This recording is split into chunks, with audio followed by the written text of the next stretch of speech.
My name is Todd Peterson. Actually, one of my great-grandfathers came from Norway and supposedly changed the family name from Marendal to Peterson so it would sound more American. So I could have been Todd Marendal, but all my great-grandparents arrived from Norway in the 1850s and 1860s and settled the Midwest and of the United States, and some of them in Canada. And so here I am. I always been well aware of my Norwegian roots, being 100% Norwegian. I knew that as long as I can remember. And, following traditions of Norwegian traditions as we have them here in the United States involve things like the time when we celebrate Christmas, which was Christmas Eve, rather than Christmas Day, which other people here did, eating things like lefse, krumkake, baked goods at Christmas, but mostly we emphasized our Norwegianness at Christmas. And I am in no way representative of the whatever would be considered normal American in any sense. I'm a bit of a iconoclast. I question whether my ancestors made a good decision in leaving Norway to come to the United States, and I'm actually a radical spiritual revolutionary, and I believe that I came to this world for a purpose, and I know that purpose, and that is to utterly destroy the U.S. military-industrial complex and raze it to the ground, to call for and demand and achieve unilateral disarmament and demilitarization of the United States, and to bring peace to the world by first being peaceful and turning the biggest military power and machine of death in the history of humanity from the path of war to the path of peace. And I believe that once we do this, that the rest of the world will follow, just the way people tend to copy each other in bad things. So a couple years ago, 2 or 3 years ago, I came up with a strange idea. Where it came from, I would say, is just from the realm of the spirit. It came to me to create a temple to the goddess of love. So I call the temple, the psychedelic temple of the goddess of agape love and the cosmic Christ. And part of the purpose of the temple was to raise up again and uphold the sacred divine feminine, and and the holy verities, by which I mean agape love, mercy, kindness, empathy, honesty, repentance, forgiveness, joy, dance, music, art, generosity, gratitude, grace, and so forth. And when I first started with that idea, everybody thought it was very bad. My friends all advised against it, but I reflected long and hard and realized that I should go forward.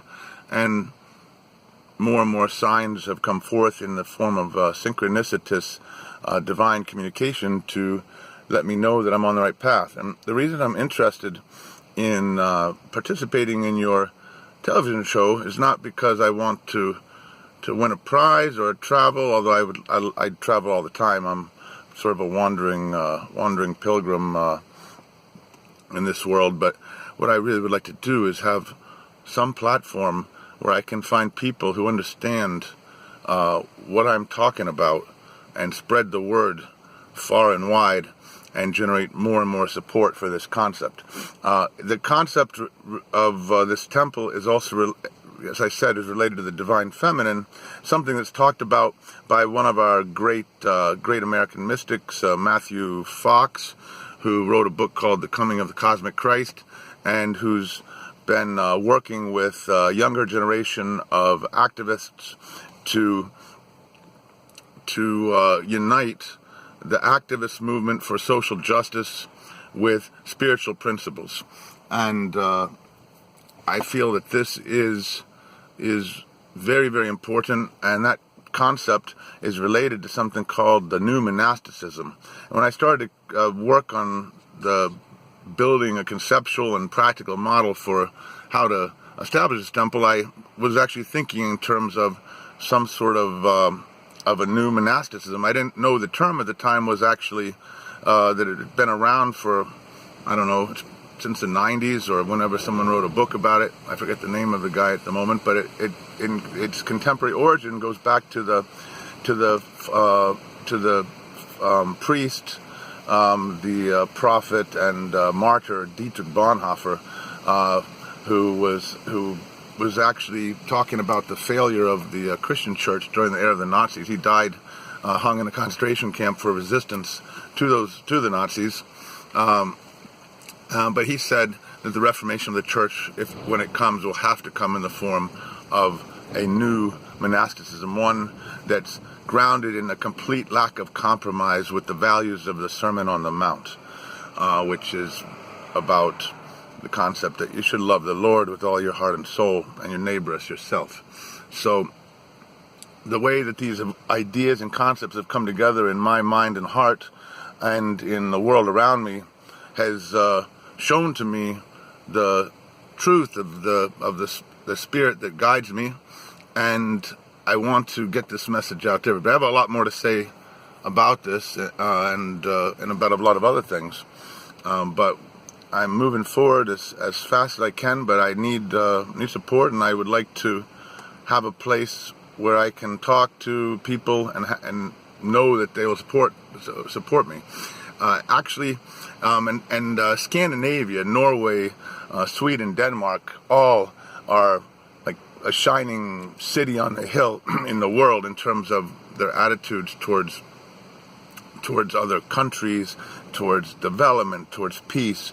They're not perfect, and some of the governments of the Scandinavian countries are a little bit too comfortably ensconced with the demoniacs in Washington, D.C., but I think we can change that in due course. But I do remember the stories I heard about Norway and the Norwegians during World War II, and the Scandinavians were among the greatest people in the world because they didn't cooperate with the Nazis like other countries did in handing over the Jewish population for extermination. They tried, like Dietrich Bonhoeffer, they tried to hide them, tried to get them escaped. They resisted. And I'm here to resist also. I'm here to resist the murderous rampage of my fellow Americans and this government that endlessly bombs and kills and spreads weapons all around the world, and acts with greed and selfishness, and which is, I consider, an abomination before God and humanity. It's a radical message, and I don't know if it's something that you want on a fun television show in Norway, but I am very energetic, and I'm going to get this message out. I have friends in Sweden and Norway. Actually, it was a Swedish friend of mine, Per, who I met down in the Amazon, where I was learning to make and drink ayahuasca last year, that told me I should apply to be on your television shows in Norway or Sweden. And he said he thought I'd be perfect for it, and I thought, well, I'll give it a try. So that's basically who I am in a nutshell. And there's a lot more I could say, but for the sake of brevity and your convenience, I won't go into everything right now. But was born, I said, in the States. I've worked traveled all over the world, used to live in the Middle East, and I look forward to talking to you more later. Have a good day. Bye. Peace.